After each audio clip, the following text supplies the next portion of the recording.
안녕하세요. 오늘 우리가 함께 이야기 나눠볼 주제는 바로 세계화 시대의 불안, 그리고 변하지 않는 것에 대한 갈망입니다.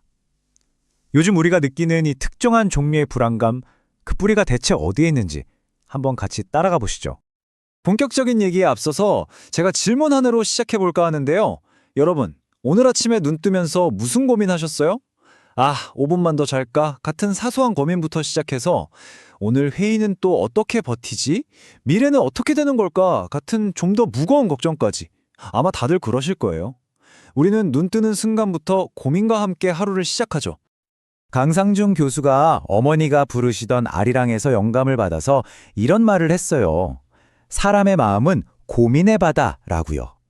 참 멋진 표현 아닌가요?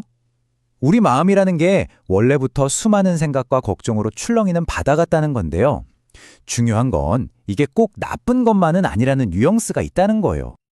자, 그럼 첫 번째 이야기부터 시작해볼까요?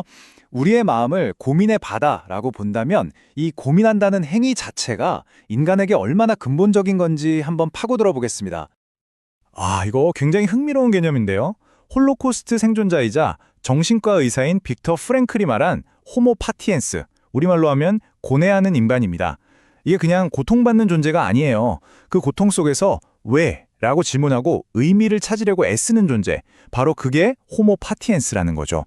프랭클은 심지어 도구를 만드는 인간, 호모 파베르보다 이 고뇌하는 인간이 더 위대할 수 있다고까지 말했습니다.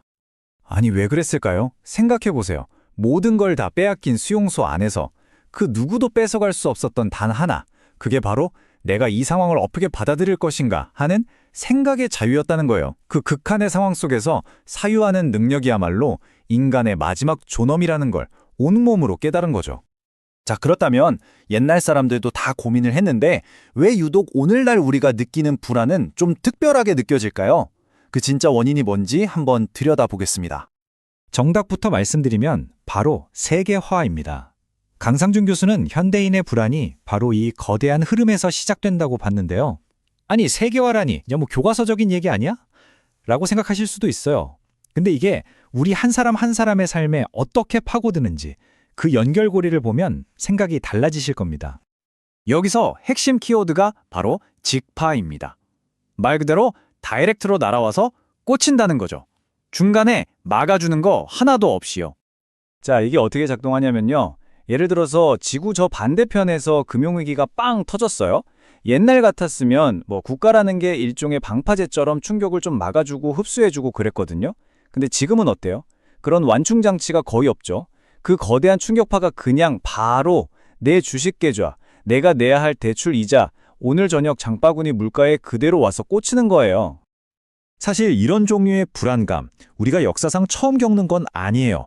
19세기 말, 그러니까 어마어마한 변화를 겪었던 그때 지식인들도 우리랑 아주 비슷한 고민을 했거든요. 그 사람들이 뭐라고 했는지 한번 들어볼까요? 우리 시대와 겹쳐 보이는 게 많을 겁니다. 일본의 데무노, 나스메 소세키, 이 사람이 근대를 뭐라고 표현했냐면 공갈빵 같다고 했어요. 여러분, 공갈빵 아시죠? 겉은 막 엄청 커 보이고 그럴싸한데 딱 깨물면 속은 텅 비어 있잖아요. 눈부신 발전 뒤에 숨어있는 그 텅 빈 마음, 그 허무함을 기가 막히게 짚어낸 거죠. 사회학자 막스 베버는 더 무서운 얘기를 했어요. 합리성만 극단적으로 추구하다 보면 결국 인류는 쇠우리에 갇히게 될 거라고요. 그러면서 영혼 없는 전문가와 가슴 없는 향락일이 될 거라고 했는데 이게 무슨 뜻이겠어요? 더 이상 깊은 고민은 하지 않고 그냥 거대한 시스템의 부품처럼 살아가는 인간이 될 거라는 아주 섬뜩한 경고였죠.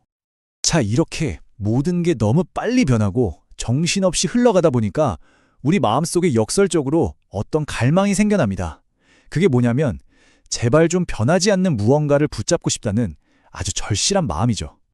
이 정신없는 세상 속에서 어떻게든 발 디딜 곳을 찾으려고 우리는 가장 오래되고 근본적인 질문들로 다시 돌아가는 거예요. 나는 도대체 누구지? 내가 하는 이 일은 무슨 의미가 있을까? 돈만 많으면 정말 행복한가? 사랑이 뭐고 대체 어떻게 살아야 잘 사는 거지? 바로 이런 질문들 말이에요. 영화 대사 중에 어떻게 사랑이 변하니라는 말 다들 아시죠? 이게 왜 그렇게 많은 사람들 가슴을 울렸을까요? 바로 이 지점이에요.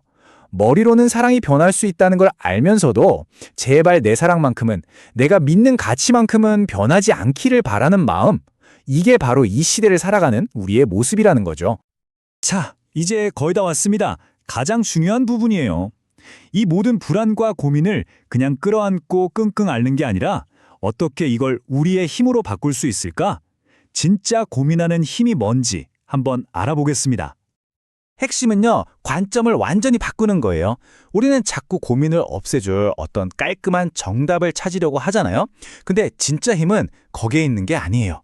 오히려 그 정답을 찾아 헤매는 고민의 과정 그 자체, 바로 여기에 진짜 힘이 숨어 있다는 겁니다. 왜냐하면 그렇게 끊임없이 고민하고 생각하는 과정이 우리 내면에 아주 단단한 중심축을 만들어주거든요. 밖에서 아무리 센 바람이 불어도 쉽게 쓰러지지 않는 거죠.